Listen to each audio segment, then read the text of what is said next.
Buenas a todos. Aquí estamos de nuevo, otra semana más, esta vez la que ha transcurrido del 12 al 18 de agosto de 2024 y vamos a continuar pues analizando engaños y manipulaciones que aparecen en la prensa, porque al final es mediante engañarnos y manipularnos como consiguen que aceptemos eh, cosas que son inaceptables, pérdida de nuestros derechos, ya sea en beneficio del medio ambiente, en beneficio de la salud o de lo que surja, ¿no? De sus diferentes estrategias para conseguirlo. Que aceptemos cosas que van en nuestra contra. Si no estamos engañados, no pueden conseguir que aceptemos nada de eso. Pero claro, para evitar estar engañado, es imprescindible ejercer un cuestionamiento de la información que recibimos. No creer todo lo que aparece en los medios de masas, ni creer todo lo que la mayoría piensa, porque que algo lo piense la mayor parte de la gente no significa que eso esté más cerca de la verdad, ¿no? O de la realidad. Y bueno, para eso es por lo que existe este canal. Es un lugar de pensamiento libre y de debate abierto sobre todos estos temas. Eh, Así que vamos a ver las noticias que han aparecido en la semana. La primera de ellas aparece en Antena 3 y dice: Europa descarta poner controles en fronteras y vacunar a toda la población por la viruela del mono. ¿Vale? Entonces, a mí me están llamando la atención varias cosas que creo que son importantes acerca de este tema de la viruela del mono, porque la OMS ya lo ha declarado emergencia sanitaria global a nivel mundial y ya se están produciendo reuniones tanto en la Unión Europea como a nivel de España, eh, reuniones de políticos para tomar una serie de medidas que ya sabemos que vienen ordenadas por organismos internacionales, ¿no? Vale, entonces están ya dejando caer, porque todo esto siempre lo van presentando de manera muy paulatina, ¿no? Están dejando caer ciertas cosas mm, que a mi modo de verlo van a ir increciendo, ¿no? Por ejemplo, se está diciendo que les preocupa, aunque es una enfermedad que principalmente se transmite, bueno, por la viruela del mono produce unas pústulas con un líquido y sería el contacto con ese líquido el que produciría el contagio, así como a través de la sangre, ¿no? Vía sanguínea. Pues, sin embargo, ya están dejando caer que les preocupa, como si no lo supieran y fuera solo una posibilidad, su transmisión vía respiratoria, ¿no? Como el COVID y demás. Porque, claro, para producir eh, una pérdida de libertad y algo tan grave como ocurrió con el tema del coronavirus, es imprescindible que se transmita por vía respiratoria y que ese riesgo exista. Sin ese riesgo no lo van a poder hacer. Bueno, entonces creo que es algo que van a ir mm, confirmando cada vez más y ir tomando medidas cada vez más graves de seguridad y demás, ¿no? Eh, Además, otro aspecto que me parece muy preocupante es que, si recordáis, el tema del COVID afectaba principalmente a ancianos y a inmunodeprimidos. Sin embargo, la viruela esta del simio o del mono, al sector que principal afecta es a los niños y a los jóvenes. Con lo cual temo un poco, bastante, el futuro si empiezan a declarar una pandemia con respecto a los niños, que van a ser los que más medidas drásticas padezcan, ¿no? En su modo de vida con todos los problemas psicológicos que ya se les causó durante la pandemia de coronavirus y demás, así como las vacunas obligatorias. Es algo que me preocupa mucho. Eh, vale, respecto a esta noticia en concreto, lo que dice es que se ha reunido el Comité de Seguridad Sanitaria de la Unión Europea, ¿no? A la que ha asistido España, representada por Pedro Gullón, director general de Salud Pública y Equidad en Salud del Ministerio de Sanidad, ¿no? Entonces, he ido a buscar información sobre este director general de Sanidad, ¿vale? Os colgaré otra noticia. Y bueno, aquí dice que es licenciado en medicina, ha hecho un máster, doctorado y demás, es investigador en el tema de la epidemiología, pero más adelante dice, su principal campo de investigación ha sido el análisis de cómo diferentes políticas, tanto sanitarias como de otros sectores, como el urbanismo, afectan a la salud de la población y a la equidad en la salud. En la pandemia trabajó en la evaluación de intervenciones no farmacológicas, las desigualdades sociales del COVID y los determinantes de la vacunación y la reticencia vacunal. ¿Vale? Entonces, estamos ante una persona cuya principal foco de investigación y de interés, entre otras cosas, ha estado los factores que influyen en la reticencia a vacunarse, a aceptar una vacuna obligatoria por cierta proporción de la población.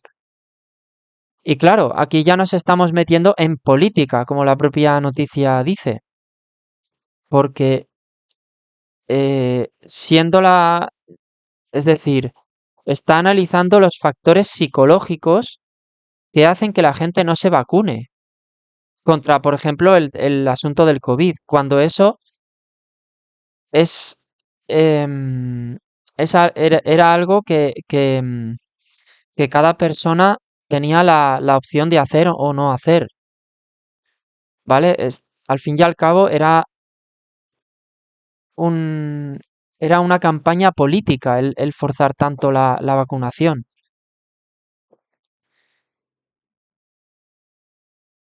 Vale, y más adelante la noticia dice, por su parte, Belén González Collado es licenciada por la Universidad de Castilla-La Mancha, especialidad en psiquiatría, ¿vale? Es Belén González Collado fue nombrada directora del Comisionado de Salud Mental, ¿vale? Dice, cuenta con un máster en estudios feministas por la Universidad Complutense de Madrid y el Instituto de Estudios Feministas, ¿vale? Entonces aquí también estamos mezclando política con salud mental, que son cosas que no tienen nada que ver. Este tipo de perfiles em, políticos son los que están al mando y representando las decisiones de los países en cuanto a la salud. Y estoy seguro que en el resto de países pasa lo mismo, ¿vale? Y bueno, otra noticia de Antena 3 dice, el mayor miedo de los sanitarios sobre la viruela del mono es la transmisión por vía respiratoria. Entonces, bueno, dice, la Policía Nacional está en la primera línea de extranjería. En centros de internamiento de extranjeros y puestos fronterizos como puertos y aeropuertos, ¿vale? Dice Mila Cívico, portavoz de Jucil, a- asegura que exigimos directrices claras, equipos de protección individual para policías, ¿no? Y personal sanitario que se ocupe de los inmigrantes que vienen, ¿no? Formación específica y estrictas medidas de higiene. Entonces, si os fijáis, están por un lado diciendo que la inmigración ilegal de personas de África hacia España u otros lugares de Europa no es un peligro, pero sin embargo sí que quieren que los que se ocupan de ellos o están cerca de ellos tengan equipos de protección y estrictas medidas de higiene. Bueno, eso será porque sí que son un peligro en el sentido del contagio, ¿no? En fin, todo es contradictorio. Desde luego, es de sentido común que si es una enfermedad que se va a propagar a partir de personas de África, cerrar por completo las fronteras a esas personas para prevenir. Pero claro, los globalistas quieren que sus planes se produzcan todos a la vez, aunque sean contradictorios, no quieren detener ninguno de ellos, por lo visto. Bueno, la siguiente noticia me ha parecido muy interesante porque da una información muy a tener en cuenta. Aparece en Euronews y dice, las patentes privatizan las semillas europeas y eso podría poner en peligro la seguridad alimentaria. ¿Vale? Entonces, esta noticia nos explica que existe un organismo que se llama la Oficina Europea de Patentes y que está poniendo muchísimas trabas y un grave peligro sobre los pequeños agricultores, ¿vale?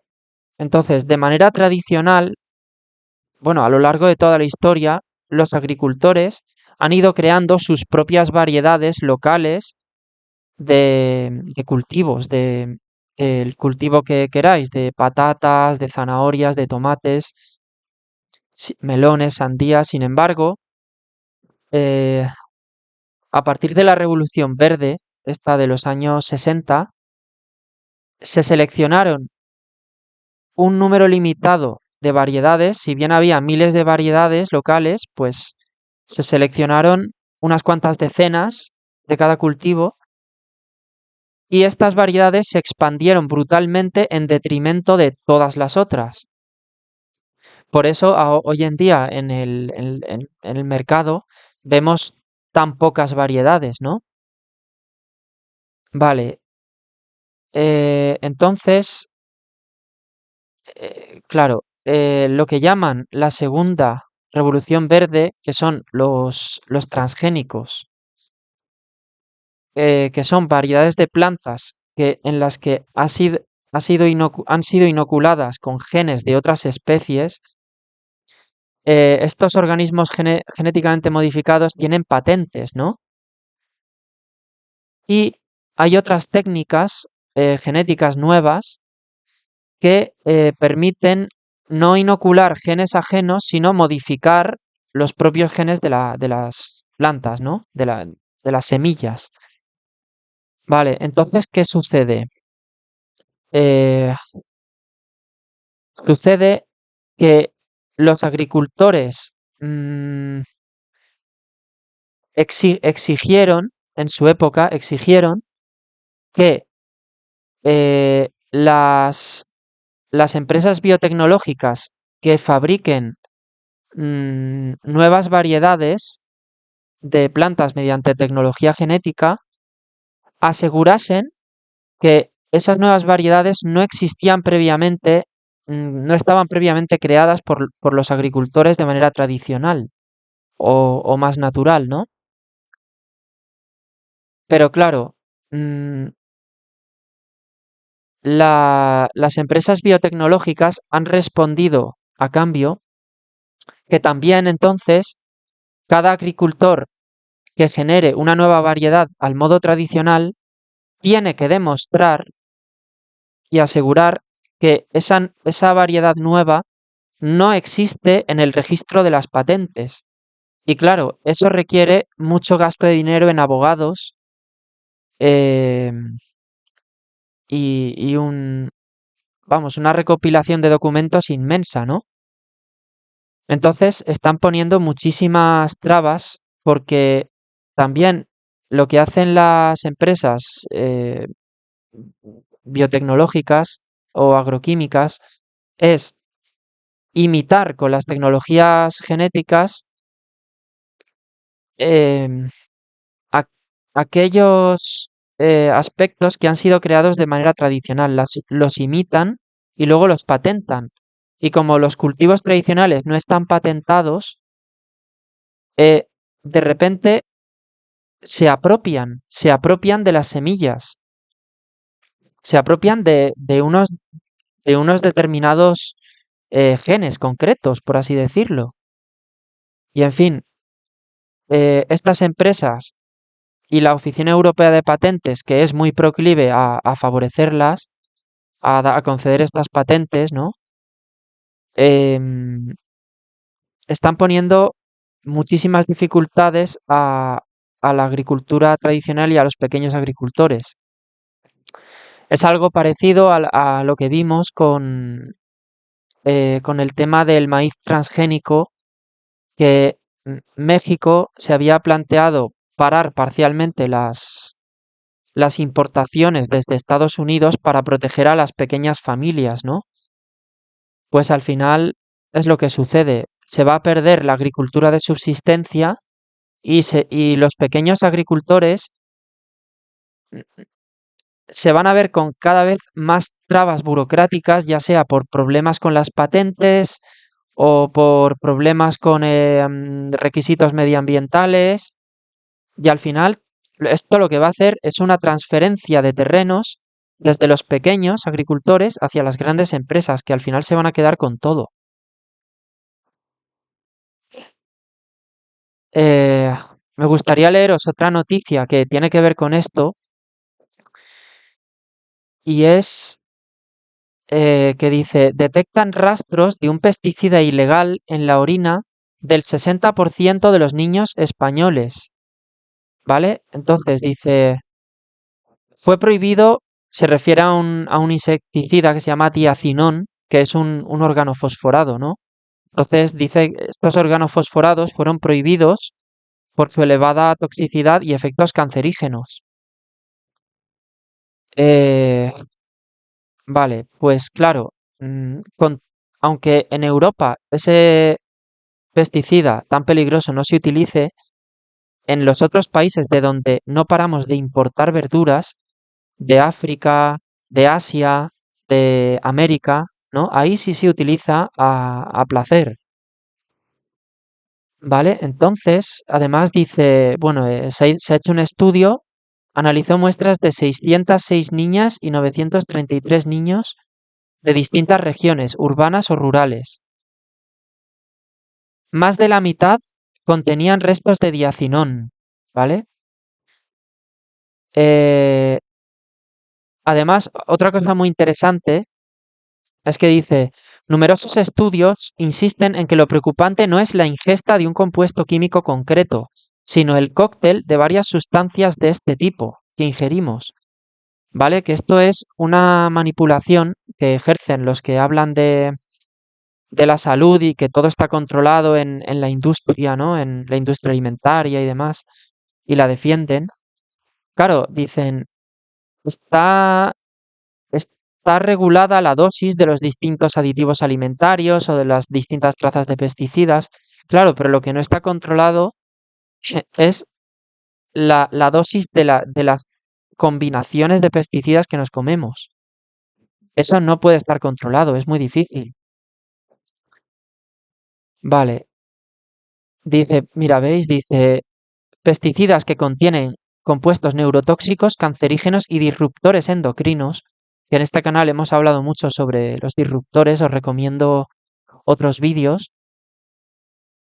del canal. Dice, afecta sobre todo a los niños al ser más vulnerables a la exposición.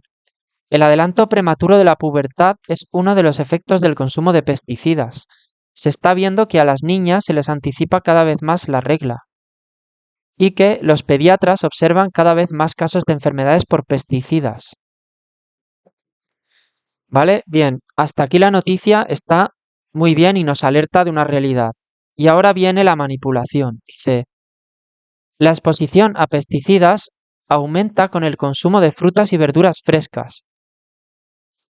Eh, Dice, la solución pasa por convencer a los gobiernos y a quienes toman las decisiones de que hay que promover modelos de producción agrícola menos dependientes de estas sustancias. ¿Vale? más adelante dice, frente a esta situación, este mismo año, la Comisión Europea canceló su proyecto de reducir al 50% los pesticidas actualmente en uso, en Europa, claro. Una medida que habían pedido con insistencia científicos de todos los países y que la Unión Europea había aceptado. Pero las presiones del lobby agroganadero propició que en último momento se postergase esta medida. Claro, es que dice apostar por la agricultura biológica. España es el país de la Unión Europea que más pesticidas utiliza. Se protesta a una ONG, Amigos de la Tierra, ¿no? Frente a ello, los expertos aconsejan pasar a la agricultura ecológica. Vale, mirad, no vais a ver a ningún ecologista ni a ningún político diciendo que hay que detener la importación de verduras con pesticidas tóxicos de terceros países, que eso sería la solución. O sea, están pidiendo y presionando a los agricultores y al sector primario de Europa para que haga un modelo sin pesticidas y un modelo agroecológico o ecológico, ¿vale? Mientras siguen trayendo verduras y frutas y de todo que tiene todos esos pesticidas y que se cultiva de manera más industrial y por tanto los costes son menores. Es que el sector primario no podría de ninguna forma competir con eso. Si primero se prohíben todas las importaciones extranjeras, entonces ya sí que se podría cambiar el modelo. Si no, no se puede. Si no, el sector primario se va a hundir. Pero claro, no vais a ver a nadie defendiendo esto, que es puro sentido común. Y es más, vais a ver tachando de contaminantes y de ultraderecha a todo el que lo defienda. En fin, y bueno, la última noticia que quería comentaros es que dice, unos 500 millones de niños sufren el doble de días de calor extremo que sus abuelos. ¿Vale? Entonces dice, un análisis de Naciones Unidas revela que millones de niños de todo el mundo corren el riesgo de sufrir problemas relacionados con el calor, en parte debido al cambio climático. ¿Vale? Entonces, lo que dice esta noticia es que sobre todo en países de África, menciona aquí varios, eh, ¿vale? Sudán del Sur y Nigeria y otros, Senegal, Níger, Mali y Sudán, dice son los más afectados. Dice que sufren porque cada vez hay más días de calor extremo, ¿no? Más de 35 grados, cosa que también en esas tierras es bastante normal. Pero, claro, dice, cada vez más niños y más personas están afectadas.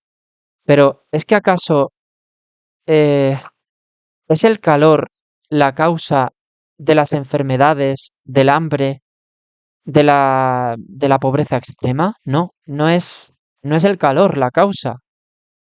Al revés, el hecho de que el calor sea un problema para esas personas es que no tienen acceso a agua, que no tienen acceso a buena alimentación y por tanto mm, no tienen unas buenas defensas para resistir las enfermedades. Es decir, están alterando por completo el enfoque de la realidad. Em, Están también justificando el tema de las migraciones climáticas, ¿no? Como si el hecho de que las personas viniesen a Europa desde África fuera por el calor. Es que no tiene nada sentido. Y si seguimos leyendo más adelante la noticia, podremos comprobar que ni UNICEF ni ninguna ONG de estas quiere el bien de los africanos. Porque dice, UNICEF hace un llamamiento a los líderes mundiales y a los gobiernos y al sector privado para que aborden el cambio climático, que suele ser la causa del calor extremo, pero no es la causa de los problemas de África. ¿Vale? Dice, o sea, si veis, el interés por resolver las causas reales es nulo. nulo. Y todo lo enfocan en, en, en algo que, que no sirve para nada, salvo para sus objetivos, ¿no? Dice, todos los Estados miembros que participan en el Acuerdo de París están obligados a presentar nuevos planes climáticos nacionales, llamados contribuciones nacionalmente definidas. O sea, más dinero para todo este fraude del calentamiento global, ¿no? Un dinero que no va a ningún sitio. Se espera que estos planes establezcan el futuro de la acción climática, que eso yo diría que es un oxímoron, la acción climática. UNICEF ha reiterado sus objetivos para todos los niños, afirmando que tienen derecho a un medio ambiente limpio, sano y sostenible. Sí, pero no tendrán derecho a comida, agua, no, esas cosas que les pueden ayudar, no.